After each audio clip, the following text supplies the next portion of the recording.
اعوذ باللہ من الشیطان الرجیم بسم اللہ الرحمن الرحیم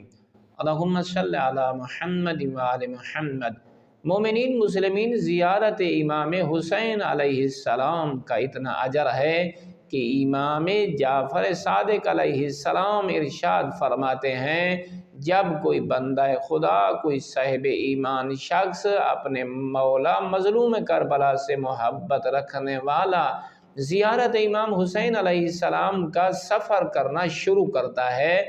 اور وہ پیدل اپنے گھر سے جب نکلتا ہے تو کریم مالک اسے یہ اجر دینا شروع کر دیتا ہے۔ ہر قدم جو وہ اٹھاتا ہے اس کے عوض اس کے نامہ اعمال میں ایک نیکی کا اضافہ ہو جاتا ہے اور ایک گناہ کو اللہ مٹا دیتا ہے۔ جب وہ یہ سفر کرتے کرتے مظلوم کربلا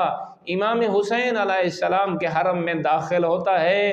تو اللہ کی طرف سے آواز آتی ہے کہ اب تم عام اللہ کے بندے نہیں ہو، اللہ نے تمہیں مصلحین میں قرار دیا ہے۔ جب یہ زیارات کرنے کے بعد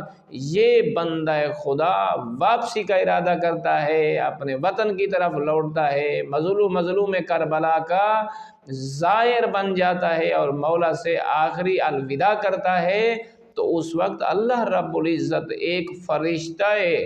عظیم کو اس بندہ کی طرف بھیجتا ہے، جو وہ فرشتہ اس زائر مظلوم کربلا کے قریب آتا ہے اور اس پر سلام کرتا ہے اور یہ منادی دیتا ہے کہ اے عبد خدا، اللہ رب العزت نے تجھ پر کرم کیا کہ تو جا اس زائر مظلوم کربلا کے پاس، اسے کہے کہ زہرا کے باب رسول اعظم صلی اللہ علیہ وآلہ وسلم آپ کو سلام دے رہے ہیں،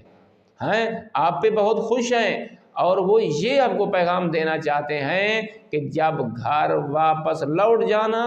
اپنے اعمال کو اثر نو اس کی تیاری کرنا، کیونکہ اللہ نے تیرے سارے گناہوں کو مٹا دیا ہے اور تیری نیکیوں کو قبول کر لیا ہے۔ والحمدللہ رب العالمین۔